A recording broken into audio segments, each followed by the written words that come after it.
આ કામકાજ કરે છે. કારણ કે ગર્ભ સંસ્કાર એ આમ ભલે ઘણું જૂનું છે, જાણીતું છે, પ્રાચીન છે, પણ આની અંદર એક જ અગત્યની વાત છે કે તમારી પાસે જે પણ જ્ઞાન છે એને એપ્લાય કરો. હું હંમેશા કહું છું કે knowledge is not power, execution of knowledge is power. એટલે કે જ્ઞાન તો બધાની પાસે હોય છે, આખી લાઇબ્રેરી જ્ઞાનથી ભરેલી હોય છે, પણ એમાંથી જે પુસ્તક વાંચી તમે જે જ્ઞાન અર્જિત કરો છો એને જ્યાં સુધી તમારી લાઈફમાં તમે એપ્લાય નહીં કરો, તો એનો કોઈ મતલબ જ નથી રહેતો. એ કચરા સમાન છે, ગાર્બેજ સમાન છે. એટલે આ ત્રણ જણાએ પોતાની રીતના મેક્સિમમ જે કામ કર્યું છે અને એની એમને અસર થઈ છે, એ માટે ખરેખર એ લોકો બિરદાવવા લાયક છે. અને જે કાલે આપણે વાત કરી હતી મલ્ટિપલ ઇન્ટેલિજન્સ, એના ઉપર આજે આપણે હવે વધારે વિસ્તૃતમાં ચર્ચા કરીશું. મલ્ટિપલ ઇન્ટેલિજન્સ એટલે કે બહુ પ્રતિભા. તો ઘણા બધાને થતું હશે કે જે લોકો ઓલરેડી મને ઓળખે છે એને તો ખ્યાલ હશે, પણ સર કઈ રીતના બધી અલગ અલગ વસ્તુ ઉપર ને કેવી રીતના આ બધી બાબતો ઉપર વાત કરતા હશે, એ આ બધું જે નોલેજ લાવે છે કે આ બધી જે પણ ઇન્ફોર્મેશન કે એ બધું લાવે છે ક્યાંથી લાવતા હશે. તો મારો ટૂંકમાં પરિચય આપી દઉં તો એઝ અ ઓબ્સ્ટેટિશિયન એન્ડ ગાયનેકોલોજીસ્ટ લગભગ 10 વર્ષથી આ મેટર્નિટીના ફિલ્ડમાં છું. મેં MS અમદાવાદ બીજી મેડિકલ કોલેજથી કરેલું છે. લેપ્રોસ્કોપીની અંદર ડિપ્લોમા અને ફેલોશિપ એ બંને ડિગ્રી દિલ્હી વર્લ્ડ લેપ્રોસ્કોપિક સેન્ટરથી કરેલી છે. ગર્ભ સંસ્કારની અંદર ગર્ભ સંસ્કાર ચેલેન્જ ડોક્ટર વિષ્ણુ માને પુણે, એમના ઓનલાઈન સેશન્સ પણ મેં લીધેલા, એમની પાસેથી લીધેલા છે, એમની પાસેથી જ્ઞાન પ્રાપ્ત કર્યું છે.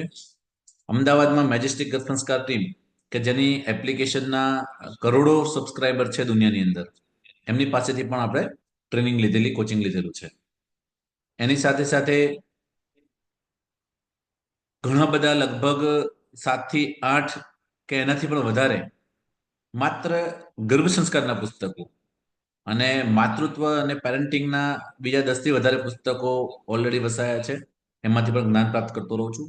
અને આ બધું નોલેજ જે કદાચ એક માતા માટે 9 મહિના દરમિયાન વાંચવું બહુ જ અઘરું પડે, એમાંથી જે પોઝિટિવ વાત છે, જે જરૂરી વાત છે, એ તમે કેવી રીતના એમ્પ્લોય કરો.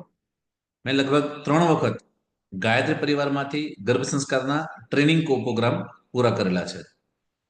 તો આવી તો ઘણી બધી વસ્તુ છે કે જેના કારણે હું આજે જે પણ કઈ માહિતી કે માર્ગદર્શન છે એ તમને પ્રોવાઈડ કરી શકું છું. કારણ કે હું તો માત્ર એક કોચ છું, અહીંયા આગળ ટ્રેનર છું. કેમ હું તમારી જાતને કોચ ગણું છું? કારણ કે કોચ અને ટ્રેનરનું કામ શું હોય છે? શિક્ષા આપવી. હું અહીંયા આગળથી શિક્ષા આપી અને એ તમારા સુધી પહોંચાડું છું. હવે એનો ઉપયોગ કરવો ના કરવો એ બધું તમારા હાથમાં છે. એક શિક્ષક સ્કૂલની અંદર લગભગ દરેક છોકરાને સરખું જ ભણાવતા હોય છે. કદાચ કોઈ નબળો વિદ્યાર્થી હોય તેના ઉપર ધ્યાન વધારે આપતા હોય, તેમ છતાં ફર્સ્ટ સેકન્ડ થર્ડ રેન્ક તો 1 2 કે 3 જણનું જ આવે છે, કે બધાનો ફર્સ્ટ રેન્ક નથી આવતો. કેમ? દરેકનો ગ્રાસ્પિંગ પાવર જુદો હોય, દરેકની સમજવાની શક્તિ જુદી હોય, દરેક જે બાળક હોય છે એની પોતાની કેપેસિટી અલગ અલગ હોય છે. સિમિલરલી માતાની અંદર પણ અલગ અલગ બેકગ્રાઉન્ડમાંથી આવતા હોય છે, અલગ અલગ આર્થિક સામાજિક પરિવારમાંથી આવતા હોય છે.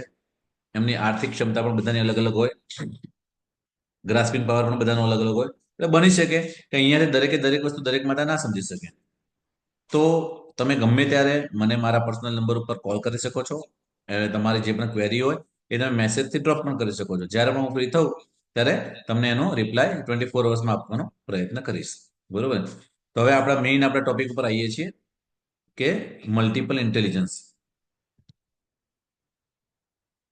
આ પૃથ્વી ઉપર જ્યારે મેં આ સૌથી પહેલા થિયરી ઓફ મલ્ટિપલ ઇન્ટેલિજન્સ વિશે વાત કરી અને હું જ્યારે ગાયત્રી પરિવાર સાથે જોડાયો ત્યારે ગાયત્રી પરિવારમાંથી એક વસ્તુ મને બહુ જ સારી જાણવા મળી. અને એમાંથી જ્યારે મેં આ ગાયત્રી મંત્ર વિશે જાણ્યું ત્યારે મને ખ્યાલ આવ્યો કે આજે ઓમ ભૂર્ભુવઃ સ્વઃ તત્સવિતુર્વરેણ્યમ ભર્ગો દેવસ્ય ધીમહિ ધિયો યો નઃ પ્રચોદયાત. આ જે મંત્ર છે આપણે બધા બોલતા હોઈએ છીએ, પણ આપણને એનો મિનિંગ નથી ખબર હોતો. પણ અત્યારે વિજ્ઞાન કે સાયન્સ કે રિસર્ચ એટલું પ્રૂવ કરી નાખ્યું છે કે સંસ્કૃત ભાષાની અંદર એ શક્તિ છે કે જ્યારે સંસ્કૃતનો શબ્દ કોઈના પણ મુખેથી બોલવામાં આવે છે ત્યારે એ માત્ર સંસ્કૃત જે રીતના સાયન્ટિફિક લેંગ્વેજ છે કે જે પ્રોનાઉન્સિએશન થાય છે એના કારણે પર્ટિક્યુલર વાઇબ્રેશન પેદા થાય છે, અને જે વાઇબ્રેશન પેદા થાય છે એના કારણે ઓટોમેટિક જે માતા હોય છે કે જે બોલવા વાળો માણસ હોય છે એના ઉપર, અને જ્યારે પ્રેગ્નન્સી હોય છે ત્યારે એના બાળકના ઉપર એ ફ્રીક્વન્સીની પોઝિટિવ ઇફેક્ટ થાય છે. અને આગળ આપણે સંસ્કૃત ઇફેક્ટની અંદર જોઈશું. એક લેક્ચર આખું આપણું સંસ્કૃત ભાષા ઉપર રહેશે કે સંસ્કૃત ભાષા અને એનું પ્રેગ્નન્સી દરમિયાન મહત્વ. તો એ લેક્ચરની અંદર આપણે જોઈશું કે આ એક મંત્રની અંદર 1 સેકન્ડની અંદર 1,10,000 ફ્રીક્વન્સી પેદા થાય છે. જે સ્ટ્રેસ, એન્ઝાયટી, ડિપ્રેશન એ તો દૂર કરે જ છે, પણ બાળકની અંદરની જે જેટલી પણ ઇન્ટેલિજન્સ છે ને એ ઇન્ટેલિજન્સ ખુલવા માટે મદદ પણ કરે છે. તો આ મંત્રનો સામાન્ય અર્થ થાય છે: હે પ્રાણ સ્વરૂપ, દુઃખ નાશક, સુખ સ્વરૂપ, શ્રેષ્ઠ, તેજસ્વી, પાપ નાશક, દેવ સ્વરૂપ પરમાત્માને આપણી અંતરાત્મામાં ધારણ કરીએ છીએ. અને હે પરમાત્મા, મારી બુદ્ધિને સાચા અને સન્માર્ગે તમે પ્રેરિત કરો. એનો મતલબ છે, આ મંત્ર એવું કહે છે કે જે આમ જે બધા ગુણો આપ્યા છે, આ જે બધા ગુણો વાળો જે પરમાત્મા છે એને આપણે આપણી અંદર ધારણ કરીએ છીએ. એનો મતલબ છે આ બધા જ ગુણ આપણી અંદર આવે. અને સ્વાભાવિક રીતના આપણે આ ગુણ આપણી અંદર લાવવા માંગીએ છીએ, તો દેખીતી રીતના જ આ બધા જ ગુણ આપણા બાળકમાં પણ આપણે લાવવા ઈચ્છીએ જ છીએ.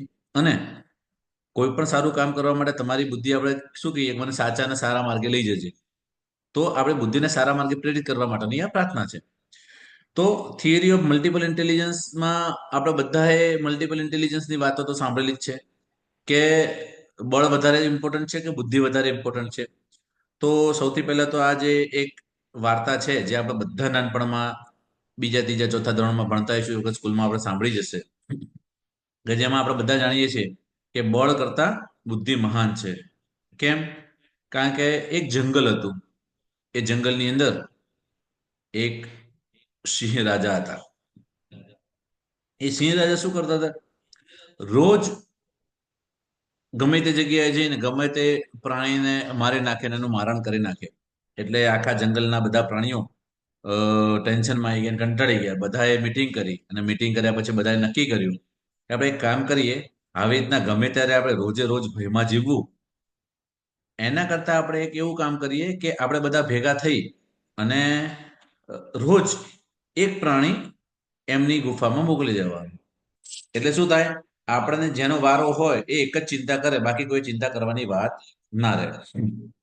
બધા લોકો આ માની ગયા, અને રોજ એક પછી એક પછી એક દિવસ થાય એટલે એક દિવસ શિયાળનો વારો આવે, એક દિવસ હાથીનો વારો આવે, એક દિવસ જંગલી ભેંસનો વારો આવે, એક દિવસ સુવરનો વારો આવે, એક દિવસ સસલાનો વારો, એમ કરતા કરતા બધાના વારા વારા પરથી આવી રાખે. રાજા તો ખુશ થઈ ગયો કે મને તો પડે પડે ભોજન મળે છે. એટલે રોજ એક પ્રાણી જાય, રાજા બેઠો હોય અને મસ્ત મજાનું એનું ભોજન કરી અને ઊંઘી જાય, અને એને તો બેઠા બેઠા શિકાર મળવા માંડ્યો. એને મજૂરી કરવાની મટી ગઈ, તો ખુશ થઈ ગયો. એક વખત એ બળવાન હોવા છતાં એનાથી નબળા સસલાનો વારો આવ્યો. સસલું હતું બહુ હોશિયાર. એટલે સસલાએ શું કર્યું? સસલાએ વિચાર્યું કે એક કામ કરીએ, અમે મરવાનું તો છે જ, તો ચલો ને એક ચતુરાઈ ભરી વાત તો કરી જોઈએ, કદાચ ચાન્સ લાગી જાય ને આપણો જીવ બચી જાય તો. એટલે એને જે વિચાર આવ્યો એ વિચાર પ્રમાણે એ જ્યારે રાજા પાસે ગયો, એટલે સિંહ રાજાએ કીધું, ચલ આવી જા, આજે તારો વાત છે, આજે હું તને ખાઈશ. એટલે સસલા રાજાએ કીધું, સસા રાણાએ કીધું કે રાજાજી રાજાજી, તમે મને ખાઓ એ વાત તો બરોબર છે, પણ મારે આજે થોડું મોડું થયું એના માટે માફી માંગુ છું. એટલે રાજા કે હા હા, તો 2 કલાક મોડો આવ્યો તો ભૂખથી કંટાળી ગયો, મને એટલી કડકડતી ભૂખ લાગી, તો જલ્દી આવ, હું તને ખાઈ જાઉં. એટલે કે 1 મિનિટ, તમે ભલે મને ધરાઈને ખાજો, પણ એના પહેલા હું મોડો આવ્યો છું એનું કારણ તો તમે સાંભળો. એટલે કે બોલ, શું હતું? તો કે જ્યારે હું રસ્તામાં આવતો હતો તમારા જેવા જેવા એક મોટા બીજા સિંહ રાજા મને મળ્યા, ને એમણે મને એમ કીધું કે એ સિંહ રાજો શું તને ખાતો હતો, કે તું મારો શિકાર છે. હું ગમે તેમ કરી અને અત્યારે એને ફોસલાવીને તમારી પાસે આવી છું, અને એને કીધું છે કે મારા રાજા જેવા મહાન કોઈ રાજા નથી. રાજા તો ફોર્મમાં આવી ગયો સિંહ. અને સિંહ પછી એ જાય છે કે ક્યાં આગળ છે બતાય મને. એટલે એ કુવા પાસે લઈ જાય છે, અને કુવામાં કે છે કે આ કુવાની અંદર છે.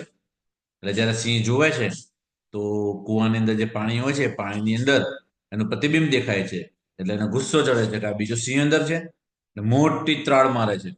જેવી અંદર ત્રાળ નાખે છે એટલે કૂવામાંથી પડઘો બહાર આવે છે, અને એનાથી પણ વધારે વારે કરતી આમ પડઘાવાળી 3-4 બીજી ત્રાળ આવે છે. એટલે સિંહ આમ એકદમ હાફો ફાફડો થઈ જાય છે કે હવે તો આને હું મારીને જ રહીશ, અને એને મારવા માટે એ કૂવામાં કૂદકો મારે છે. અને જેવો કૂદકો મારે છે એટલે સસલું બચી જાય છે અને રાજા કૂવામાં પડી જાય છે. અને આ જંગલવાળા લોકો જેટલા પણ પ્રાણીઓ હોય છે બધા આ સિંહના ત્રાસથી મુક્ત થાય છે. તો અહીંયા આગળ આપણે જોયું ને, સિંહ અને સસલાની સ્ટોરી તો આપણે બધા જાણતા હતા, બરોબર. પણ આજે આ સ્ટોરી તમારા બાળકને શું ખબર પડી છે કે માત્ર બળ અગત્યનું નથી, બળની સાથે સાથે બુદ્ધિ બહુ જ અગત્યની છે. અને કાલે આપણે શીખ્યા બુદ્ધિ કેટલા બધા પ્રકારની હોય છે. માત્ર આઈક્યુ એટલે ઇન્ટેલિજન્સ કોશન્ટની જ કઈ જરૂર નથી.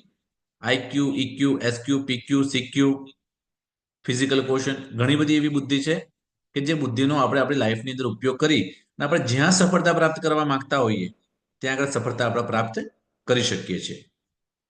તો તમારું બાળક આજે આ વાર્તા સાંભળીને એટલું તો ચોક્કસ શીખ્યું હશે કે બળ અને બુદ્ધિ બંને જરૂરી છે, પરંતુ બુદ્ધિર્યસ્ય બલમ તસ્ય, જ્યાં બુદ્ધિ હોય છે ત્યાં બળ હોય જ છે, અને બુદ્ધિ બળ કરતા હંમેશા બળવાન હોય છે. તો આપણા બધાને આપણી જિંદગીમાં પ્રશ્ન તો ઉઠતો જ હોય કે બુદ્ધિ ક્યાં હોય છે અને કેવી રીતે એને વધારી શકાય, અને વધારી શકાય તો કેવી રીતે. તો આપણી જિંદગીની અંદર આપણે રોજ અલગ અલગ પરિસ્થિતિમાંથી પસાર થતા હોઈએ છીએ. અને આપણે કાલે કીધું કે વોટ ઇઝ ઇન્ટેલિજન્સ. તો ઇન્ટેલિજન્સ એ બુદ્ધિ એ આપણા અનુભવમાંથી આવતી હોય છે. અને આપણને જે જાત જાતની તકલીફો પડે છે એમાંથી બહાર નીકળવા માટે આપણે જેનો ઉપયોગ કરીએ છીએ એ આપણી બુદ્ધિમાં વધારો કરે છે. અને આપણે કોઈ પણ તકલીફમાંથી બહાર નીકળવા માટે આપણે જે પણ આપણા અનુભવો પેદા કરીએ છીએ એને જ આપણે આપણી બુદ્ધિ કહીએ છીએ. તો સામાન્ય ભાષામાં બુદ્ધિ એક એવી માનસિક તાકાત છે કે જેના કારણે કોઈ પણ વસ્તુ કે કોઈ પણ તથ્યને સમજવા માટે અને એકબીજા સાથેના સંબંધોને સમજવા માટે કોઈ પણ એક તર્ક પ્રમાણે એનો નિર્ણય સાચો છે કે ખોટો, કોઈ પણ વાત સાચી છે કે ખોટી, એને સમજવા માટેની શક્તિ, કોઈ પણ પ્રશ્નો હોય એનું સમાધાન કરવા માટેની શક્તિ, અને કોઈ પણ નવી પરિસ્થિતિમાં પોતાની જાતને ઢાળવાની એટલે કે નવી પરિસ્થિતિમાં ખુદ કો ઢાલને કી ક્ષમતા, જે વસ્તુ પ્રદાન કરે છે એને આપણે કહીએ છીએ માનસિક શક્તિ અથવા તો બુદ્ધિ. એટલે ટૂંકી ભાષામાં કહીએ, કોઈ પણ કોમ્પ્લિકેટેડ વસ્તુને સમજવા માટે, કોઈ પણ વસ્તુ કે પરિસ્થિતિના વચ્ચેનો સંબંધ સમજવા માટે, અને કોઈ પણ વાત સાચી છે કે ખોટી એનો નિર્ણય લેવા માટે, અને કોઈ પણ પરિસ્થિતિનો પ્રશ્નનો જવાબ મેળવવા માટે, અને કોઈ નવી પરિસ્થિતિની અંદર પોતાની જાતને ઢાળવા માટે આપણી પાસે જે શક્તિ છે એને આપણે કહીએ છીએ બુદ્ધિ અથવા તો માનસિક શક્તિ. એટલે એનો મતલબ એ થયો કે બુદ્ધિ એ માત્ર કિતાબી જ્ઞાન નથી, પરંતુ કોઈ પણ વસ્તુને સમજવાની, એને પ્રશ્ન કરવાની, જૂના વિચારોની સામે ક્વેશ્ચન માર્ક મૂકી અને નવા વિચારોને એની અંદર ઉમેરવાની, અને નવી નવી નીતિઓ બનાવી અને પ્રશ્નોનું નિરાકરણ લાવવાની ક્ષમતાને બુદ્ધિ કહેવામાં આવે છે. તો પહેલા મેં કીધું હતું કાલે એ પ્રમાણે પહેલા લોકો એવું વિચારતો બાળક સ્કૂલમાં હોશિયાર હોય અને મેથેમેટિક્સમાં હોશિયાર છે કે કોઈ પણ, તો એ બધી વસ્તુઓ શીખી લેશે અને એમાં હશે તો બાકીની બધી વસ્તુઓ શીખી જશે. પણ એવું નથી હોતું. ઘણા છોકરાઓ તમે દેખો ગોલ્ડ મેડાલિસ્ટ હોય છે, સ્કૂલમાં હોશિયાર હોય છે, પણ કદાચ જિંદગીમાં એટલા હોશિયાર નથી હોઈ શકતા. એનો મતલબ શું થાય છે કે આઈક્યુ એટલે કે ખાલી ભણતર અગત્યનું નથી. એકલા ભણવામાં તમે હોશિયાર હો તો એને ઇન્ટેલિજન્સ ના કહી શકાય, કારણ કે એ બીજી બધી વસ્તુમાં સ્પોર્ટ્સમાં કે બીજી બધી વસ્તુમાં પાછળ હોઈ શકે છે. તો એનો મતલબ શું છે? પારંપરિક દ્રષ્ટિકોણ અને મલ્ટિપલ ઇન્ટેલિજન્સની થિયરીમાં બે થોડો ડિફરન્સ આવે છે. પારંપરિક દ્રષ્ટિકોણ એવું કહેતા હતા કે સ્કૂલમાં હોશિયાર હોય એ છોકરાનું આઈક્યુ પાવર વધારે સારું, એટલે કે ટૂંકમાં જે પહેલો નંબર લાવતો હોય એ છોકરો હોશિયાર કહેવાય. અને મલ્ટિપલ ઇન્ટેલિજન્સ શું કહે છે? ભલે છેલ્લી પાટલી પર બેસતો હોય, ભલે ઠોઠ હોય કે ડફોળ હોય, બરોબર, પણ એની અંદર જો બાકીની કોઈ ઇન્ટેલિજન્સ એક્સ્ટ્રા ઓર્ડિનરી હશે ને તે કરોડોપતિ કે અબજોપતિ બની જશે અને ઓલો ગોલ્ડ મેડાલિસ્ટ હશે એ માંડ માખીઓ જ મારતો હશે. બરોબર. તો બુદ્ધિનો પારંપરિક દ્રષ્ટિકોણ એવું કહે છે કે દરેક બાળક જે પહેલા કહેતા હતા એ કોઈ એકાદ નિશ્ચિત માત્રામાં બુદ્ધિ સાથે પેદા થાય છે પછી બાળક જન્મ્યા પછી તમે જે પ્રમાણે એની બુદ્ધિ વિકસિત કરવા માંગતા હોય એ પ્રમાણે એની બુદ્ધિ વિકસે છે. અને જે મલ્ટિપલ ઇન્ટેલિજન્સની થિયરી એવું કહે છે હાવર્ડ ગાવર્ડની કે બાળક બધી જ બુદ્ધિઓ લઈને જન્મે છે. તમે જે બુદ્ધિને જેવી રીતના વિકસિત કરશો એ પ્રમાણે એ વિકસિત બહુ સારી રીતના વિકાસ કરી શકશે. તો હાવર્ડ ગાર્ડનર પ્રમાણે દરેક માણસની અંદર કે દરેક બાળકની અંદર ઓછા અથવા વધતા પ્રમાણમાં દરેકે દરેક બુદ્ધિ હોય જ છે અને એ બે કરતા વધારે પ્રકારની પ્રતિભાવો પણ હોય છે. કેમ? એ હજુ આપણે આનો ત્રીજો પાર્ટ પણ છે આજના લેક્ચરનો. આજે જો જલ્દી પૂરું થઈ જાય તો હું ત્રીજો પાર્ટ આજે જ પતાવી દઈશ. બરોબર. તો દરેક હું મારા પોતાની જ એક્ઝામ્પલથી કહીશ. આખી મારી અંદર કઈ કઈ ઇન્ટેલિજન્સ છે, આ સાથે સાત ઇન્ટેલિજન્સ મારામાં કેટલા પ્રમાણમાંની છે, એમાંથી હું કઈ કઈ એક્ટિવિટીઝ કરીને મારી ઇન્ટેલિજન્સને વધારી શકું, ઘટાડી શકું, અથવા તો મારી ઇન્ટેલિજન્સ વધારવા માટે હું કયા કયા કામો કરી શકું. બરોબર. તેનાથી તમને ખ્યાલ શું આવશે? એ ઇન્ટેલિજન્સના કારણે તમે તમારા બાળકની અંદર કઈ કઈ એક્ટિવિટીઝ કરી શકશો. તમારા બાળકને એ ફિલ્ડમાં તમારે લઈ જવું હોય તો તમારે કઈ કઈ એક્ટિવિટીઝ કરવી જોઈએ એના વિશે આપણે સમજાવશું. તો દરેક માણસની અંદર આ ઓછા અથવા વધતા પ્રમાણમાં હોય છે. આ પ્રતિભાવો દરેકની અંદર હોય છે. અને આપણું જે બ્રેન હોય છે એના અલગ અલગ ભાગની અંદર એ અલગ અલગ રીતના એનું કાર્ય હોય છે. કારણ કે જોવાના સેન્ટર જુદી જગ્યાએ હોય, સાંભળવાના સેન્ટર જુદી જગ્યાએ હોય, ભાષાના સેન્ટર જુદી જુદી જગ્યાએ હોય. આપણા બ્રેનની અંદર દરેક દરેક કાર્ય અલગ અલગ જગ્યાએ થતું હોય છે. તો જે નવ બુદ્ધિની વાત કરી છે એ નવ બુદ્ધિ કઈ કઈ હોય છે? જે ઇન્ટેલિજન્સ કહીએ છે નવ ઇન્ટેલિજન્સ કઈ કઈ હોય છે? એક તો ઇન્ટરપર્સનલ ઇન્ટેલિજન્સ એટલે એકબીજા સાથેનો અંતર વ્યવહાર. ઇન્ટ્રાપર્સનલ ઇન્ટેલિજન્સ એટલે કે આત્મબુદ્ધિ. બીજી આવશે મ્યુઝિકલ અથવા રિધમિક ઇન્ટેલિજન્સ એટલે સંગીતની બુદ્ધિ. લિંગ્વિસ્ટિક અથવા વર્બલ ઇન્ટેલિજન્સ એટલે ભાષાકીય બુદ્ધિ, મૌખિક બુદ્ધિ. લોજિકલ મેથેમેટિકલ એટલે ગણિત અથવા તાર્કિક બુદ્ધિ. વિઝ્યુઅલ સ્પેશિયલ એટલે સ્થાનિક અથવા દૃશ્ય બુદ્ધિ. કાઇનેસ્થેટિક અથવા બોડીલી એટલે શારીરિક અને કાઇનેસ્થેટિક બુદ્ધિ. નેચરલિસ્ટિક એટલે પ્રાકૃતિક નેચરલ બુદ્ધિ. અને એક્ઝિસ્ટેન્શિયલ બુદ્ધિ એટલે કે અસ્તિત્વવાદી બુદ્ધિ. તો કોઈ પણ પ્રકારની ચિંતા એ તમારી પાસે જો આ પ્રતિભાવો હોય ને તો એ કોઈ પણ ચિંતા કે પરેશાની તમારા માટે કોઈ રોડો ના બની શકે. જેમ કે હેલન કેલર જેનું નામ આપણે બધાએ સાંભળ્યું છે એ આંધળી હતી, બહેરી હતી અને મૂંગી હતી. તોય એણે લોકો માટે બહુ જ સારા એવા કામો કર્યા. અને ઘણા એવા એનજીઓ પણ ચલાયા છે. તમે ગૂગલ ઉપર હેલન કેલર સર્ચ કરશો કે આજે અહીંયા આગળ જે પણ શીખવવામાં આવે છે એમાંથી તમારે અમુક અમુક વસ્તુઓ જાતે સર્ચ કરવાની. લિયોનાર્ડો દ વિન્ચી બીજાના સહયોગ दूसरों का सहयोग प्यार हमें नहीं मिला भाग्य ने साथ नहीं दी. લિયોનાર્ડો દ વિન્ચી એ મહાન ચિત્રકાર હતા. એમણે નિરોગી અને બલિષ્ઠ શરીર, મહાન મૂર્તિકાર ચિત્રકાર હતા, કવિ હતા, દાર્શનિક હતા, ગણિત હતું એની અંદર, સંગીતજ્ઞ હતા, વૈજ્ઞાનિક હતા, યુદ્ધ કલાના વિશેષજ્ઞ હતા, વિદ્વાન વક્તા હતા, સુસંસ્કૃત વ્યક્તિત્વ હતું એમની પાસે. બરોબર. એના સિવાય એક બીજું અહીંયા આગળ છે આપણો ઇન્ડિયન બોય છે હૃદયેશ્વર ભાટી. એમણે એમની અંદર 85% એમનું બોડી કામ નહોતું કરતું. લગભગ એ એક્સપાયર્ડ થઈ ગયો છે બાળક તો. પણ 85% એનું બોડી કામ નહોતું કરતું તેમ છતાં એ ચેસની અંદર પોતાની લાઈફની અંદર એમણે બહુ જ સારું એવું કામ કર્યું. હવે આપણે અહીંયા આગળ હેલન કેલર વિશે સર્ચ કરીએ તો હેલન કેલર શું કહેવા માંગે છે? Helen Keller.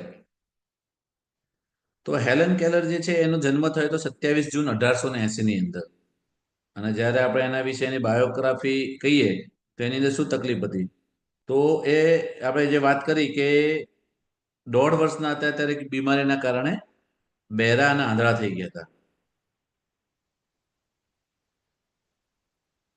અને હેલેન કેલરનો સંઘર્ષની વાત કરે છે.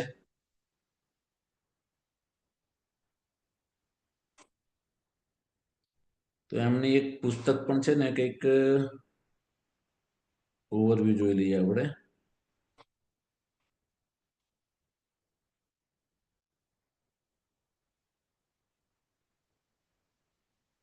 એમણે 14 બુક લખેલી છે અને 100 કરતા વધારે સ્પીચીસ આપેલી છે.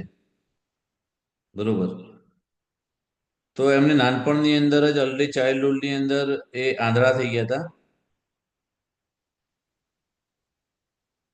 એના સિવાય એમના વર્કની અંદર એમણે જે કામ કર્યા છે એની અંદર જે કહેવામાં આવે છે, એમણે 12 બુક ઓલરેડી પબ્લિશ કરેલી છે. ફ્રોસ્ટ કિંગ, પ્લેગરાઇઝ્ડ, ક્રિપ્ટોમેન્સિયા, અને એમની પોતાની લાઈફની આત્મકથા પણ એમણે લખેલી છે.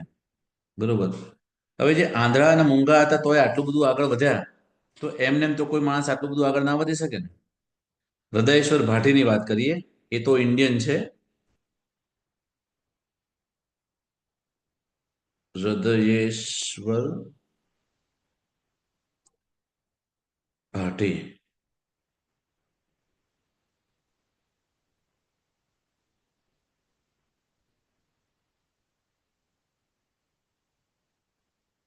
ચેસ.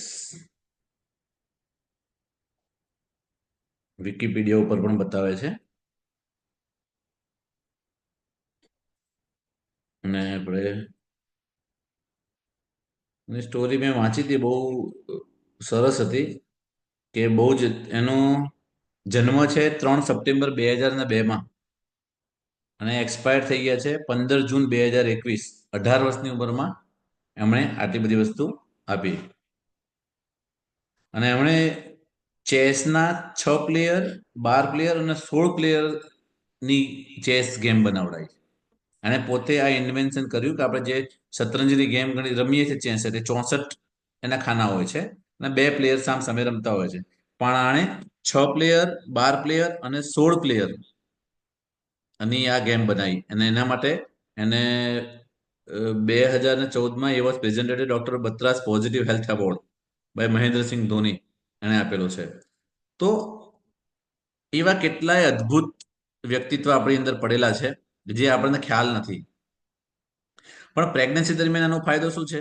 આપણે બધાએ જાણીએ છીએ કે 80% બાળકના મગજનો વિકાસ પ્રેગ્નન્સી દરમિયાન જ થાય છે. અને માં જો પોતાના પ્રયાસોની શરૂઆત આ પ્રેગ્નન્સી દરમિયાન કરી નાખે છે, તો એ માત્ર પોતાના નું જ નહીં, કારણ કે જ્યારે તમે પરિવારનો વિકાસ કરવો હોય, સમાજનો વિકાસ કરવો હોય, તેની શરૂઆત પોતાનાથી થાય. બરોબર. તો જ્યારે તમે પોતાનો વિકાસ કરવાની શરૂઆત કરો છો, તો તમારા બાળકનો પણ વિકાસ થાય છે, કારણ કે તમારું અને બાળકનું સબકોન્શિયસ માઇન્ડ એકદમ એક્ટિવ હોય છે, ગ્રાસ્પિંગ હોય છે. એકદમ ગ્રાસ્પિંગ એટલે ઓલા સ્પોન્જ જેવું હોય છે. સ્પોન્જમાં જેમ બધું પાણી શોષાઈ જાય ને, એમ તમારું બાળક બધી જ વસ્તુ કોરી સ્લેટ જેવું હોય, જે લખો એ બધું જ અંદર સંગ્રહિત કરી નાખે છે. અને પ્રેગ્નન્સી દરમિયાન આપણે બધા જાણીએ છીએ કે 20 મિલિયન બીટ્સ ઓફ ઇન્ફોર્મેશન પર સેકન્ડ આ સ્ટેજમાં સબકોન્શિયસની અંદર સ્ટોર્ડ થાય છે. while conscious mind can process only 40 bits of information per second. અહીંયા આગળ બહુ જ અગત્યની અંડરલાઈન કરવા જેવી વાત છે કે જ્યારે બાળકનું માઇન્ડ 1 સેકન્ડની અંદર 20 million bytes of information grasp કરે છે. અને આપણું કોન્શિયસ માઇન્ડ ખાલી 40 બીટ્સ. આપણે જે મેમરીનો ડેટા જોઈએ છે, 1 બીટ, 1 MB, 1 MB એટલે 1024 MB એટલે 1 GB થાય. બરોબર ને? તો 40 બીટ્સ એટલે કશું ના કહેવાય. અને અહીંયા તો 20 મિલિયન બીટ્સ. 20 મિલિયન બીટ્સ એટલે કેટલા બધા થયા? બરોબર. અને આ બ્રુસ લિપ્ટને કીધું છે, પ્રિન્સિપલ ઓફ એપિજેનેટિક્સ. તો ગર્ભાવસ્થામાં આ વિષયની ખૂબ જ જરૂરિયાત છે, કારણ કે યુગ પરિવર્તન એ જરૂરી છે. અને આપણે જો એક્સ્ટ્રા ઓર્ડિનરી જીનિયસ બાળકો લાવવા હોય, તો એના માટે રામકૃષ્ણ જેવા બાળકો લાવવા હોય, તો એવા માતા પિતાની પણ જરૂર પડશે. એટલે આપણે હંમેશા કહેતા હોય છે કે રામ અને કૃષ્ણને તો અત્યારે પણ જન્મ લેવો છે. રામ અને કૃષ્ણને તો અત્યારે પણ જન્મ લેવો છે, પણ જશોદા બનવા કોણ તૈયાર છે? બરોબર. દેવકી બનવા કોણ તૈયાર છે? હવે તમારે અત્યારે જો દેવકી જશોદાની જેમ કામ જ નથી કરવું, તો તમે એવી અપેક્ષા રાખીને બેસો કે મારો બાળક ખાલી જન્માષ્ટમીના દિવસે તમે એને કાનુડો બનાવી દો અને એમ કહો મારો કાનુડો. પણ એવી રીતના કાનુડો ના બને. કાનુડો બનવા માટે તમારે સાચા અર્થમાં બનવું પડે સારી માતા. પ્રોફેસર હાર્વર્ડે 3 પિલર્સ બનાવ્યા છે, 9 પ્રકારની ઇન્ટેલિજન્સ બતાવી છે. એમાંથી જે 3 પિલર છે, એટલે મેં જે કાલે પણ વાત કરી હતી કે ઇન્ટરપર્સનલ, ઇન્ટ્રાપર્સનલ અને મ્યુઝિકલ ઇન્ટેલિજન્સ તો ડેવલપ થઈ જાય. બરોબર, આમાં ઓફલાઈન બતાવે છે, ઓલામાં કદાચ એક્ઝિટ થઈ ગયો. કે જો ઇન્ટરપર્સનલ, ઇન્ટ્રાપર્સનલ, મ્યુઝિકલ ઇન્ટેલિજન્સ જો ડેવલપ થઈ જાય તો બાકીના બધા જ ઇન્ટેલિજન્સ ડેવલપ કરવા માટે આપણને મદદ મળે છે. અને જે પંડિત શ્રી રામ શર્મા આચાર્ય છે એ પણ કહે છે, અને સ્વામી સચ્ચિદાનંદ જે બનાસકાંઠાથી છે એ પણ ઘણી વખત કહેતા હોય છે કે જો આ પેઢીને સુધારવી હોય ને તો ખાલી મમ્મીને એટલે દરેક સ્ત્રીને સુધારો. જો સ્ત્રીનું ચરિત્ર, સ્ત્રીની બુદ્ધિ અને સ્ત્રીનું કાર્ય સુધરી જશે ને તો આ પેઢી તો ઓટોમેટિક સુધરી જશે. તો આવનારા ભવિષ્ય માટે જે સારી નીંવ રાખવાની છે, એક સારી માતાઓએ રાખવાની છે. કારણ કે એક સ્ત્રી જ એવી છે કે જેટલા પણ મહાન રત્નો આ પૃથ્વી પર થઈ ગયા, એક પણ એવું હશે કે જે માતાના કોખ સિવાય આવ્યું હશે? શક્ય જ નથી ને. કારણ કે દરેકે દરેક એ જન્મ લેવો જ પડે છે. તો જેટલા પણ મહાન માણસો થઈ ગયા એ ક્યાંક ને ક્યાંક માતાની કોખે જન્મ લીધો જ હોય છે. એટલે એક માતાના હાથમાં છે કે એક્સ્ટ્રા ઓર્ડિનરી બાળકનો જન્મ આપવો. જો માતા જ ના હોત કે એક સ્ત્રી જ ના હોત તો આટલા મહાન વૈજ્ઞાનિકો, આટલા પ્રકાંડ પંડિતો, કલાકારો, સાહિત્યકારો, દાર્શનિકો, મહાત્માઓ, મહાપુરુષો કેવી રીતના પૃથ્વી પર જન્મ લીધો હોત અને કેવી રીતના પૃથ્વી પર એક્સ્ટ્રાઓર્ડિનરી કાર્ય કરી શક્યા હોત. એટલે એક અગત્યની વાત એ પણ છે કે ભલે બાળકો નંબરમાં આપણે એક્સ્ટ્રા ઓર્ડિનરી નથી જોઈતા, પણ સંસ્કારમાં એક્સ્ટ્રા ઓર્ડિનરી જોઈએ છે.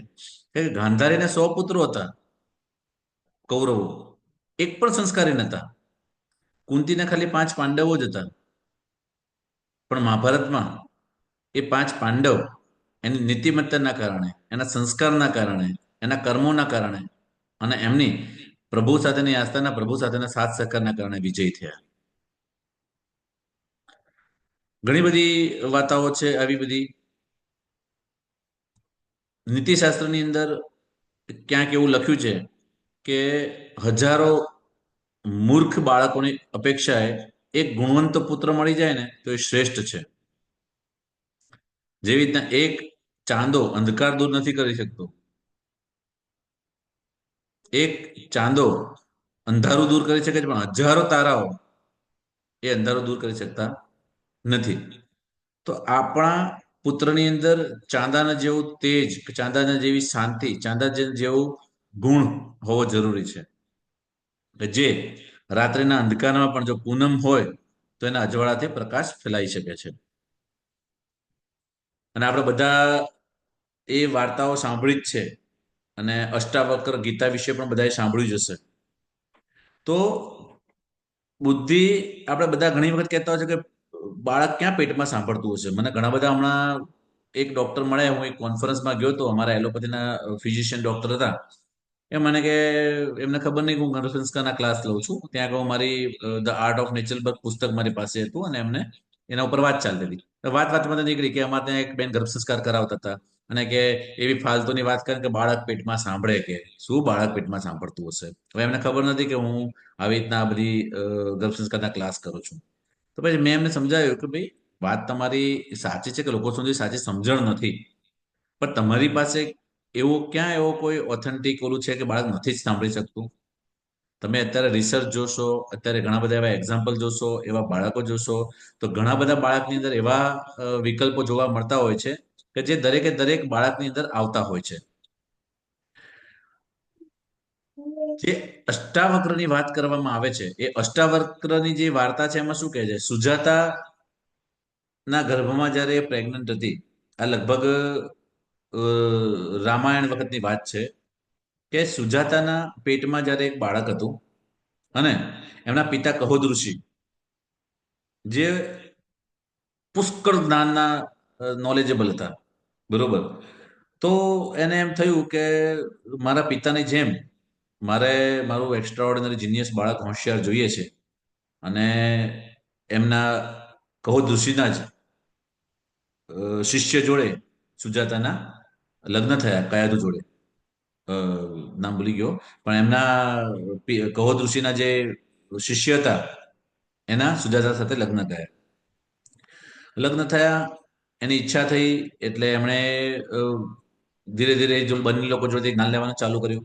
એમના સંસ્કૃતના જે બધા ક્લાસીસ હતા એ જોવાના ચાલુ કર્યા. બરોબર. એટલે એમને એક ખબર હતી કે આ બધું નોલેજ મને અહીંથી મળશે. પણ એક દિવસ એવું બન્યું કે આપણા શાસ્ત્રો એવું કહે છે કે જ્યારે સુજાતા એમના પતિનો ક્લાસ લઈ એમના પતિના ક્લાસમાં બેઠા હતા ત્યારે એમનાથી કંઈક સંસ્કૃતમાં કંઈક શબ્દોમાં થોડું ખોટું બોલાઈ ગયું.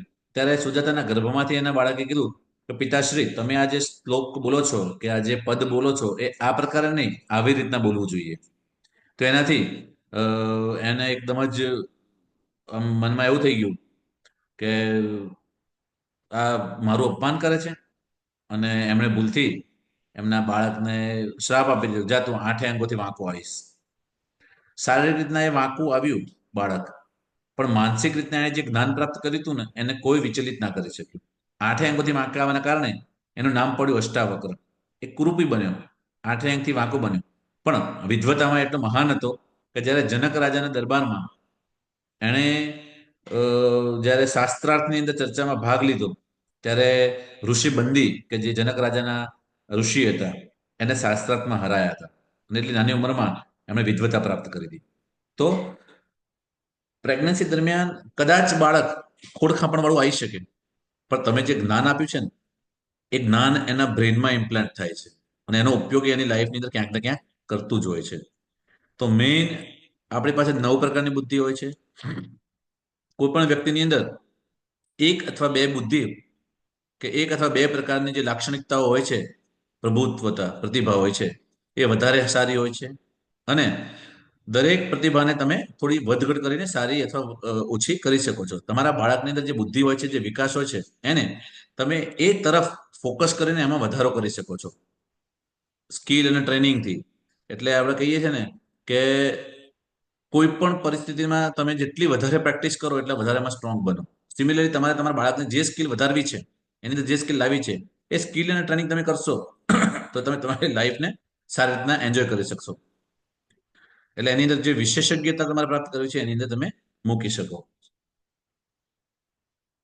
સાદી ભાષામાં તમે તમારા બાળકની અંદર જે ક્ષેત્રમાં તમને ઇન્ટરેસ્ટ પેદા કરવા માંગતા હો એના તરફ તમે એને આગળ લાવી શકો છો. જો ધારો કે બાળક કોઈ એક ક્ષેત્રમાં રુચિ નથી લેતો, જેમ કે ગણિતમાં નથી લેતો, સાયન્સમાં નથી લેતો, તો એનો મતલબ એ નથી કે એ હવે કોઈ કાબિલ જ નથી કે આ બધું કરવાનું કોઈ ઓલું છે જ નહીં. બની શકે કે તમે ગણિતમાં ભલે ફેલ થતો હોય કે ગણિતમાં એને એટલો ઇન્ટરેસ્ટ ના પણ હોય, બરોબર, તો બીજા કોઈ ક્ષેત્રની અંદર વધારે હોશિયાર હોય. હવે ગણિતમાં હોશિયાર નથી તો તમે પ્રેગ્નન્સી દરમિયાન જો ગણતરીના દાખલા ગણવાની શરૂઆત કરશો તો જે ભૂલ તમારા માતા પિતાએ કરી હતી કે તમને ગણિતની એ વખતે પોતે ગણિત ના ગણ્યું અને જેના કારણે તમને અત્યારે ગણિત ગણવાની ઈચ્છા નથી થતી, તો અત્યારે તમે જે ગણિતની અંદર અત્યારે પ્રયત્ન કરશો તો બાળકની અંદર ઇન્ટરેસ્ટ ડેવલપ થશે, બાળકની અંદર એ કરવાની ઈચ્છા પેદા થશે. એટલે જે ઇન્ટરેસ્ટ એને પેદા કરવાનો છે તે પ્રેગ્નન્સી દરમિયાન તમે કરો તો બની શકે કે સારી રીતના એમાં આગળ વધી શકે. અને જે પર્ટિક્યુલરલી ઇન્ટરેસ્ટનો સબ્જેક્ટ હશે એમાં તો એ ચેમ્પિયન બનવાનો જ છે. એટલે આદર્શ જીવનની દિનચર્યા જે છે તમારી એને તમે એ પ્રમાણે વિકસિત કરો કે જેથી કરીને તમે તમારી લાઈફની અંદર બાળક માટે કંઈક યોગ્ય આગળ કામકાજ કરી શકો. અને સ્ટ્રેસ ફ્રી લાઈફ લર્નિંગ એટલે કે ચિંતા વગર જો તમે શીખશો ને તે તમારા બાળકને ડાયરેક્ટ ઇમ્પ્લાન્ટ થશે. સ્ટ્રેસ ફ્રી લર્નિંગનો મતલબ શું છે? ધારો કે તમે અત્યારે ગણિતનું તમને કીધું કે આ એક પઝલ સોલ્વ કરવાની છે, તો પહેલું જ મગજમાં આવે, મને ગણિત તો આવડતું જ જાય, ક્યાંથી આવડશે, ટ્રાય તો કરો. ખોટું તો ખોટું. ટેન્શન ક્યાં લેવાનું છે? અહીંયા થોડા પૈસા કે માર્ક્સ આવવાના છે કે તમારા માર્ક્સ કપાઈ જવાના છે. તમે એન્જોય કરવા માટે શીખો, બાળકના ઓવરઓલ ડેવલપમેન્ટ માટે એને શીખો. એના માટે તમે બાળક સાથે ટ્રાય પણ કરી શકો, વાતો કરીને ઘર સંવાદ કરી શકો. ચાલ બેટા, ગણિત તમારું કાચું છે પણ આપણે ભેગા થઈને પાકું કરીએ, ચાલ આપણે ટ્રાય તો કરીએ. એટલે એને એક અંદરથી એને વાત થશે. અને આ બધી વસ્તુ શું છે, બાળક સમજે છે, તમારી સાથેનું બોન્ડિંગ વધારે છે. એ જ્યારે તમે વાત કરો છો ને ત્યારે તમે એક એક તમારા બાળકની સાથેનું જે બોન્ડિંગ તમારું મજબૂત થાય છે ને એ બહુ જ અદ્ભુત થતું હોય છે. અને એની અંદર દરેક વસ્તુનું વિશ્લેષણ કરવાની શક્તિ પણ એની અંદર ડેવલપ થાય છે. પરિવારના લોકો સાથે પણ સંવાદ કરવો જોઈએ. તો બુદ્ધિ આપણે કાલે બધી જોઈ દીધી છે કે કઈ કઈ આ નવ બુદ્ધિ હોય છે અને કેવી રીતના ડેવલપ થાય છે. બરોબર. મોટા ભાગે જેટલા પણ દુનિયાની અંદર સારા સારા પદ ઉપર જે માણસો છે ને એ માત્ર ને માત્ર ભારતીય સનાતન સંસ્કૃતિમાં આપણા ઇનબિલ્ટ આપણા બાળકોની અંદર ઇન્ટેલિજન્સ આપતા જોઈએ છીએ. કારણ કે આપણે પારિવારિક સંબંધો સાથે જોડાયેલા માણસો છીએ, આપણે લાગણી સાથે જોડાયેલા માણસો છીએ, આપણે સંસ્કાર આપણા બાળકોમાં આપતા હોઈએ છીએ. તો આ સંસ્કારોના કારણે આ ઇન્ટેલિજન્સ એમની અંદર ઓટોમેટિકલી આવતી જ હોય છે, જે આપણે જોઈન્ટ ફેમિલીની અંદર આપતા હોઈએ છીએ. સત્યા નડેલા માઇક્રોસોફ્ટના સીઈઓ છે. એ હંમેશા સફળતાની વ્યાખ્યા ઘણી વખત કહેતા કે સફળતા એટલે શું છે, કોઈ પણ કામને તમે કેટલી નિષ્ઠાથી કરો છો અને કેટલી સાતત્યતાથી કરો છો, એમાં તમારી સફળતાનો અર્થ રહેલો છે. અરવિંદ કૃષ્ણ આઈબીએમના સીઈઓ, સનાતન નારાયણ એડબના સીઈઓ, પરાગ અગ્રવાલ ટીવી ટ્વિટરના સીઈઓ, આ બધા લોકો ભારતીય છે. તો આટલી બધી ઇન્ડસ્ટ્રીની અંદર આટલી બધી મહાન જે કરોડો અબજો ડોલર રૂપિયાની કંપનીઓ છે, એના ચીફ એક્ઝિક્યુટિવ ઓફિસર ભારતીય છે. કેમ? કારણ કે કોઈ પણ વસ્તુ હેન્ડલ કરવામાં ખાલી નોલેજ અગત્યનું નથી. જો આ બધા માણસોની અંદર emotional quotient, intelligent quotient, spiritual quotient ના હોય ને તો આટલા પદ ઉપર પહોંચી જ ના શકે. બરોબર? તો માં જેવા બાળકને, જેવા ઇન્ટેલિજન્સ વાળા બાળકને લાવવાની કલ્પના કરે અને પોતાની લર્નિંગ સ્ટાઇલ એટલે ભણવાની સ્ટાઇલને જેવી રીતના એડજસ્ટ કરે, એ પ્રમાણે એ સ્કિલ ડેવલપ કરી અને બાળકની અંદર એ વસ્તુ લાવી શકે છે. ઇન્ટ્રાપર્સનલ ઇન્ટેલિજન્સની આપણે કાલે વાત કરી, આત્મબોધ, તત્વબોધ, સવારની પ્રાર્થના, સેલ્ફ રિલાઇઝેશન, ઇન્ટ્રોસ્પેક્શન, સ્વાધ્યાય ધ્યાન, એના વડે તમે ઇન્ટ્રાપર્સનલ ઇન્ટેલિજન્સ ડેવલપ કરી શકો. આત્મબોધ, તત્વબોધ એટલે રાત્રે ઊંઘતી વખતે આખા દિવસમાં જે પણ કંઈ થયું હોય એના માટે ભગવાનનો આભાર માની અને જે પણ સારી વસ્તુ થઈ હોય એને યાદ કરીએ છીએ આપણે, જે આપણે ગ્રેટિટ્યુડમાં કહેતા હતા ને, ગ્રેટિટ્યુડમાં આદિ મુદ્રા કરીને કે આજે મારા દિવસમાં જે પણ સારું થયું છે એના માટે તારો ખૂબ ખૂબ આભાર. કંઈક ખોટું થઈ ગયું હોય તેની માફી માંગીને ભાઈ ના થાય એના માટે પ્રાર્થના કરવાની. સવારે ઉઠીને ધરતી માતાને પગે લાગીને કેટલાય લોકો સવારનો દિવસ દેખી નથી શકતા, સવારનો સૂરજ જોઈ નથી શકતા. ભગવાને જે આપણે આંખો ખોલી છે એના માટે તારો ખૂબ ખૂબ આભાર. ત્યારે આ યુનિવર્સ સાથે તમારા કોન્ટેક્ટ થાય ને એને કહેવાય ઇન્ટ્રાપર્સનલ ઇન્ટેલિજન્સ. તમને સેલ્ફ રિયલાઇઝેશન થાય કે તમે ખરેખર આ પૃથ્વી પર કેમ આવ્યા છો. સ્વાધ્યાય એટલે પોતાનો અધ્યાય કરવું. ધ્યાન, મેડિટેશનમાં તમે તમારી અંદર ઝાંકો છો. ઇન્ટ્રોસ્પેક્શન એટલે પોતાની અંદરના શરીરને જોવું, જે વિપશ્યના એક મહાન મેડિટેશન છે, જેની અંદર પણ પોતાની જાતને જોવામાં આવે છે. આ બધી તમારા ઇન્ટ્રાપર્સનલ ડેવલપમેન્ટમાં જે બહુ જ જરૂરી છે બાળકના. ઇન્ટરપર્સનલ ડેવલપમેન્ટ એટલે કેમ આરતી કરવાની? આરતી કરતી વખતે તમે બધા પરિવારના સદસ્યો સાથે ભેગીને કર્યો. સ્વાધ્યાય કરતી વખતે ઘણી વખતે બધા ભેગા બેસીને સ્વાધ્યાય કરતા હોય છે. ગર્ભ સંવાદ એટલે બાળક સાથે વાત કરવી, કોઈક વાર્તા કહેવી, કોઈકનું સત્સંગ પ્રવચન સાંભળવું. અત્યારે બાળકની ઇન્ટરપર્સનલ ડેવલપમેન્ટ અત્યારે બની રહી છે. કેમ? હું કંઈક વાત કરી રહ્યો છું, તમે સાંભળી રહ્યા છો, તમારું બાળક સાંભળી રહ્યું છે. અહીંયા આગળ તમે જે બાજુના બીજા બધા લોકો જે 8-10 જણા ભેગા છે અહીંયા આગળ, એ લોકોના વિડીયો જોશો, એ લોકો જોડે વાતો કરો છો, તો આવી રીતે તમારા બાળકને ઇન્ટરપર્સનલ ડેવલપમેન્ટ પેદા થાય છે. લિંગ્વિસ્ટિક કાલે આપણે વાત કરી, વાંચવું, લખવું, વાર્તા કહેવી, સત્સંગ સાંભળવું, પ્રવચન સાંભળવું, કંઈ બોલવું, કંઈ સ્ટોરી ટેલિંગ કરવી, આ બધી જ વસ્તુ ભાષાકીય ઇન્ટેલિજન્સ વધારે છે. લોજિકલ મેથેમેટિકલમાં ગણિતીય પ્રવૃત્તિઓ એટલે કે સુડોકુ રમવું, નંબરની ગેમ રમવી, કોઈ પઝલ્સના હલ કરવી, ચેસ રમવી, આ બધી વસ્તુ. ચેસમાં પણ એવું કહેવાય છે કે જેવી રીતના બીજી અમુક ગેમો છે, ચેસના કારણે મેથેમેટિકલ ઇન્ટેલિજન્સ બહુ જ સારી રીતના એની આવે છે. બરોબર? મ્યુઝિકલની અંદર તમે જાત જાતના સંગીત સાંભળી શકો છો. બને ત્યાં સુધી સંગીતમાં મારું એવું તમને સજેશન છે કે શબ્દોવાળું સંગીત ના સાંભળશો. કારણ કે શબ્દોવાળા સંગીતમાં શું થાય છે, આજના જે સંગીત છે ને એ સંગીતમાં એવા અપશબ્દોનો ક્યારેક ઉપયોગ કરવામાં આવે છે ને, કે એવા અભદ્ર શબ્દોનો ઉપયોગ કરવામાં આવે છે કે જે આપણને નથી ખબર. જ્યારે તમે સંગીત સાંભળો છો ને પછી એ વર્ડ તમે પકડી પડો, એ વર્ડ તમારા મગજમાં ઘૂમી રાખે, જે બાળકો પર ખોટી અસર કરે. એના કરતાં બેટર છે કે શાસ્ત્રીય સંગીત, સામાન્ય ખાલી મધુર અને ગુંજાયમાન સંગીત, કોઈ વાદ્યનું એટલે કે વીણા છે કે વાંસળી છે એનું સંગીત, એવું સંગીત સાંભળવાનો પ્રયત્ન કરો.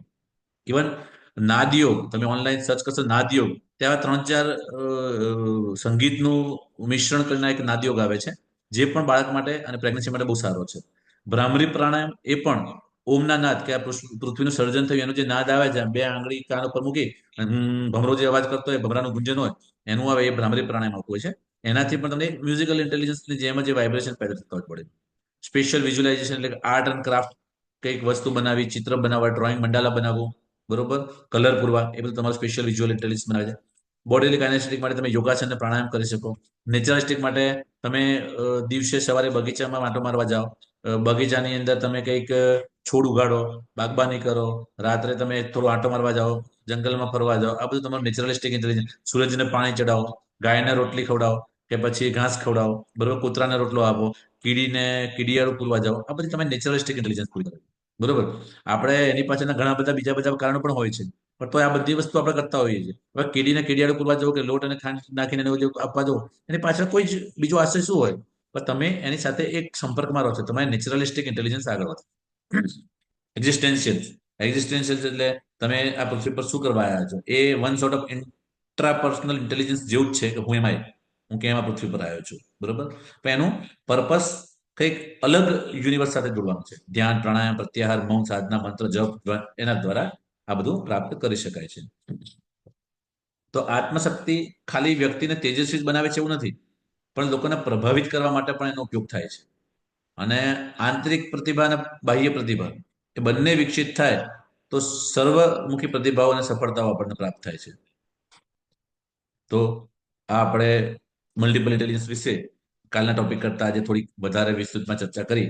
અને જો તમે કહેતા હો તો મારો જે પર્સનલ છે એ પણ તમને અહીંયા શેર કરી અને આગળ કન્ટિન્યુ કરું, અથવા તો પછી આપણે કાલે ફરીથી અડધો કલાકનું લેક્ચર લઈએ, કારણ કે લગભગ 9 વાગી ગયા છે, 9:10. તો શું કરવું, કન્ટિન્યુ રાખવું છે કે કાલે ફરીથી એક લઈ લો? તમને ખાલી ઓવરવ્યુ બતાવી દઉં એટલે તમને આઈડિયા આવશે કે શું કરવાનું છે.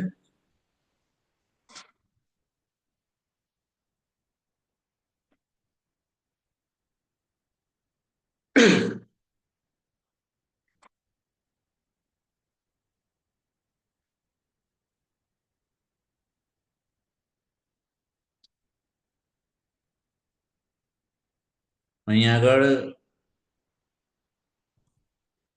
આ એક ફિંગરપ્રિન્ટ એનાલિસિસ છે કે જે એનાલિસિસના કારણે જ્યારે મારો બર્થ થયો એ દરમિયાન મારી અંદર કઈ કઈ ક્વોલિટીઝ હતી અને એ ક્વોલિટીઝનો મેં કેવી રીતના ઉપયોગ કર્યો હશે કે જેથી કરીને હું આજે જે પણ કન્ડિશન છે એમાં આપણી ફિંગરપ્રિન્ટ લે છે. ફિંગરપ્રિન્ટ લીધા પછી આપણું અમુક ડિટેલ નાખતા હોય છે, જેને ડીએમઆઈ કહેવામાં આવે છે. અને એના ઉપરથી પછી તમને આખો તમારો એનાલિસિસ કરી અને તમને મળે કે જેની અંદર આખું બ્રેઇન શું છે, બ્રેઇનમાં કયું બ્રેઇન આપણું છે, અને જન્મજાત યોર ઇનબોર્ન એબિલિટીઝ, જન્મજાત આવડત તમારી કઈ કઈ આપણને ડિટેલમાં આપણને આપતા હોય છે. જો કોઈને પણ આ કરાવવું હોય તો તમારા બાળકની અંદર પણ કઈ કઈ પ્રતિભા છે, કારણ કે અત્યારે શું બાળક 3 વર્ષ, 4 વર્ષ, 5 વર્ષ, 10 વર્ષનું હશે તો ત્યાં સુધી, અથવા તો તમે પોતે પણ તમારી પોતાની, તો આપણા એક મિત્ર છે જે આ કરતા હોય છે, જેને ડીએમઆઈ કહેવામાં આવે છે, ફિંગરપ્રિન્ટ એનાલિસિસ, જેના વડે તમારી અંદરની બધી જ જે પણ એક્સ્ટ્રાઓર્ડિનરી નિપુણતા હશે એમાં ખ્યાલ આવે છે, જેથી કરીને તમે તમારી લાઈફમાં કઈ કઈ વસ્તુઓ કરી શકો ને, અથવા તમારા બાળકને તમારે કઈ તરફ લઈ જવા, કે કયા એની અંદર ઇન્ટેલિજન્સ, અત્યારે મેં જે ઇન્ટેલિજન્સની વાત કરી એ જન્મજાત કઈ કઈ ઇન્ટેલિજન્સ છે, એટલે તમને તરત ખ્યાલ આવશે કે તમારે શામાં વધારવું જોઈએ, બરોબર. તો આ પણ લગભગ 25 થી 30 મિનિટનું થશે. તમે કહો તો હું અત્યારે આમાં કન્ટિન્યુ કરું, નહીં આપણે આવતીકાલે આને કન્ટિન્યુ કરીશું. શું કેવું છે બધાને? લગભગ 30 થી 40 મિનિટનું રહેશે બાકીનું લેક્ચર.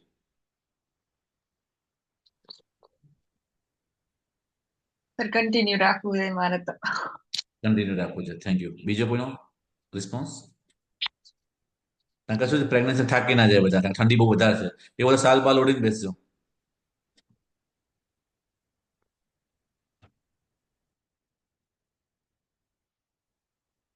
કન્ટિન્યુ રાખવું છે ને? બીજા રિસ્પોન્સ તો આપો. સર કાલે રાખો તો વધારે સારું, જો બધાને અનુકૂળતા હોય તો. ઓકે, તો કાલે આપણે રાખીએ. કાલે સમય તો મળશે ને બધાને? આમ તો હા મેક્સિમમ લઈશ હું જો કાલે પણ, ગઈકાલે પણ લીધું, આજે પણ લીધું, અને આવતીકાલ પણ લઈશું આપણે, બરોબર. એટલે હું, મારી પાસે સમય હશે તો હું 100% તમને સમય આપવાનો જ છું, એની ચિંતા ના કરો. મારી જોડે સમય નહીં હોય ને તો જ આપણે કદાચ પ્લસ માઇનસ થાય છે, બાકી 99. અને આ બહુ વધારે મસ્ત આવશે, કારણ કે આમાં શું અત્યારે લઈશું ને એના કરતા કાલે ડિટેલમાં લઈશું ને તો તમને બહુ મજા આવશે. કેમ ખબર છે? જો તમને ઓવરવ્યુ આપી દઉં, આપણું જમણું મગજ કેવું હોય, ડાબું મગજ કેવું હોય, પછી એની સાથે સાથે આપણે કાલે એ પણ શીખવાના છીએ દરેકે દરેક ઇન્ટેલિજન્સ આપણે કેવી હોય છે. જો ફટાફટ એકા દરેકના મગજમાં કેટલા પર્સન્ટેજ હોય છે, પછી ઇન્ટેલિજન્ટ ટકા ભાગ તમારો એક્ટિવ હોય છે, prefrontal lobe, frontal lobe, parietal lobe, temporal lobe, આ બધા લોબ શું હોય છે, એનું શું કામ હોય છે. અને ધારો કે આ મારી ઇનબોર્ન એબિલિટી છે. જો મારી વાત કરું અત્યારે તમને અહીંયા આગળ, તો અહીંયા આગળ શું કહેવા માંગે છે કે જ્યારે મેં જન્મ લીધો ત્યારે મારી અંદર ક્રિએટિવ ઇન્ટેલિજન્સ 14% હતી, ઇમેજિનેશન એટલે કે વિઝ્યુલાઇઝેશન વાળી 9% હતી, આર્ટિસ્ટિક 9.17% હતી, એકોસ્ટિક 7%, વિઝ્યુઅલ 8%, પ્લાનિંગ વાળી 16%, લોજિકલ 11%, ઓપરેશનલ 7%, લેંગ્વેજ 7%, અને ઓબ્ઝર્વેશન 9%. આટલી મારી અંદર એક્સ્ટ્રા ઓર્ડિનરી એબિલિટી હતી. આ દરેક એબિલિટી અને એબિલિટીની અંદર કઈ કઈ ક્ષમતા અને શું હોય છે એના વિશે આપણે ડિટેલમાં સમજવાનું પડે. આઈક્યુ, ઈક્યુ, એસક્યુ, પીક્યુ એ કેટલા ટકા હોય છે, એટલે મારામાં કેટલા ટકા હતો, તમારા અંદર કેટલા છે, આ પણ તમે જાણી શકો છો. આ આખો રિપોર્ટ તમારો અંદર તૈયાર થાય અને આ રિપોર્ટ પ્રમાણે તમારી અંદરથી તમે કયા કયા પોટેન્શિયલમાં છો. ધારો કે તમારી આ જે છે, મારી આ લાઈન જે બતાવે ટોટલ રીચ કાઉન્ટ 109 બતાવે છે મારી. 109 એટલે હું આઈડિયલી ટાઈપ ઈમાં આવું છું, એવરેજ પોટેન્શિયલ વાળો માણસ છું, બરોબર.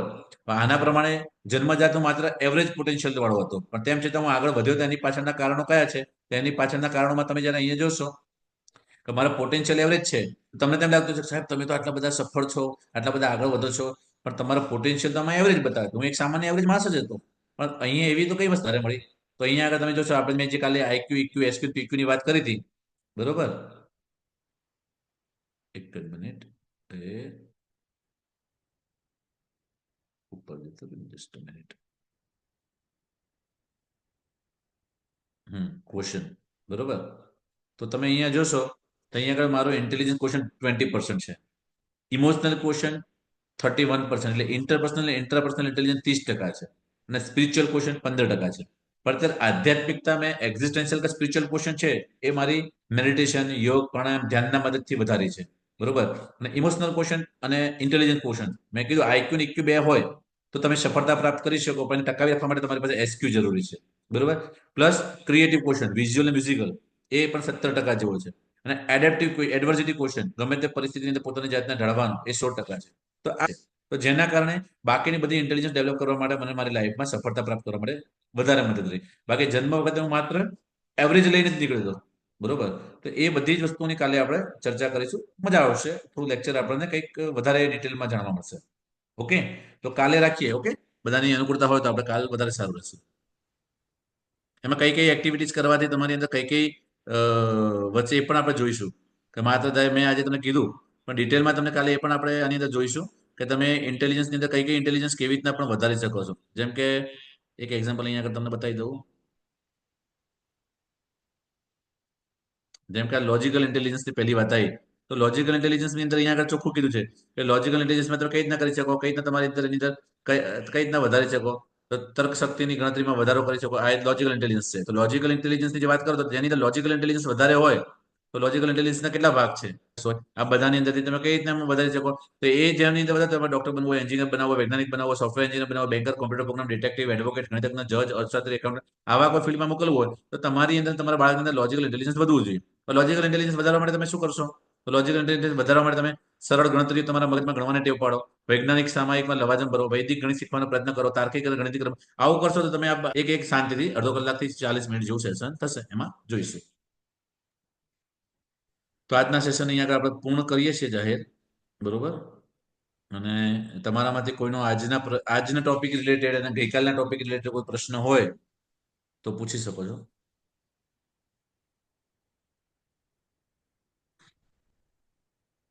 મારે કઈ કહેવાનું રહ્યું નથી. લગભગ ધીમે ધીમે બધા એક્ઝિટ થઈ ગયા છે.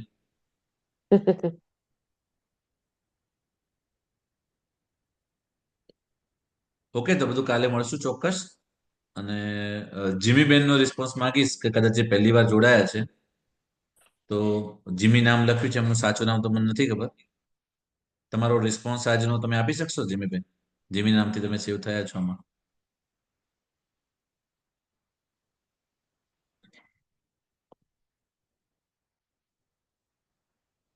ના બોલવું હોય તો વાંધો નહીં, એવું કહી દો ખાલી કે ના સર હું આજે નહીં બોલી શકું, કાલે જવાબ આપીશ, તો પણ વાંધો નહીં. તો કોન્ફિડન્સ વધશે, તમારું બાળક હોશિયાર થશે, કોન્ફિડન્સ થશે, એની અંદર કોન્ફિડન્સ આવશે.